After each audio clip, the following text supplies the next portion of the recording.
for an exercise to help you open up tight ankles and hips, then I have 4 variations of the same exercise to help you out.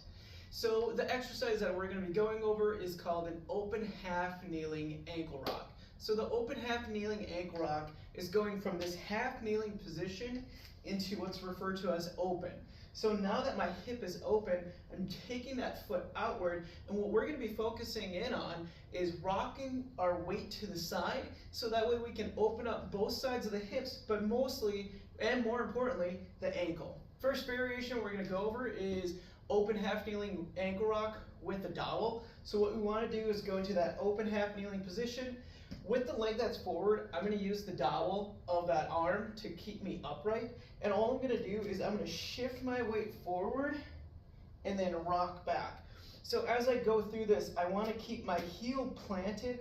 I want to shift my weight and I want to sink my hip into the bottom part of that foot.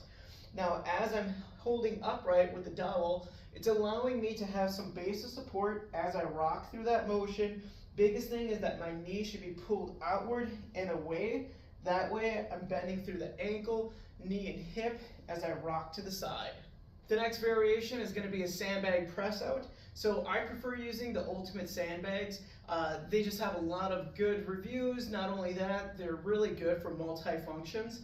And so what I want to do is I want to grab the sandbag from the inside of the bag, not the outer handles, but through the inside. Reason for that is I believe it gives me better grip when I go through the motions. So I want to start the bag at the belly button. I'm going to open up that hip once again.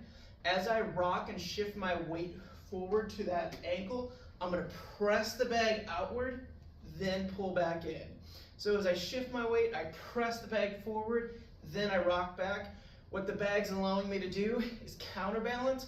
So as I press that bag forward, creating tension and keeping the core and hips stable as I go through that motion. The next variation is going to be using a lever bell, or other people refer to this as a steel mace. Same thing, same idea. All I'm going to do is take this leg, I'm going to open it up, I'm going to hold the mace right on the knurling. So I don't want to go too high, but I also don't want to go too low, because with this, the change happens with where you hold it. So I want to be right at the center, so it's not too challenging, but it's not too easy at the same time. So as I shift and rock my leg forward, I press the mace away, then I pull and reach back. So as I'm pressing, this is going to be pressing from the opposite side of that hip.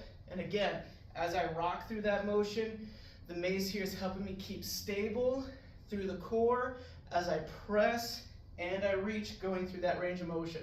The last variation of that open half kneeling ankle rock is going to be using the kettlebell. This is what I primarily use when I'm working with my clients. Unless there's something where we need to either adjust the movement, that's when you'll see me use one of those other variations that I showed. But commonly used, I like using the kettlebell because it's going to center the weight to where I'm shifting my weight towards. So it's going to get a little bit of an excessive reach and stretch as I go through that. So again, I angle my hips so that's in an open half kneeling position. I grab the kettlebell from the top of the handle. As I shift my weight, I bring the kettlebell with me and then I bring it back. So I'm shifting my weight to the side, kettlebell rocks with me, and I'm keeping it close and centered towards the inside of my thigh. That way I can keep the balance, but also focus on opening up that ankle and that hip. So if you're dealing with tight hips and a tight ankle, go ahead and give those variations a try, see what works best for you, and just add them into your training.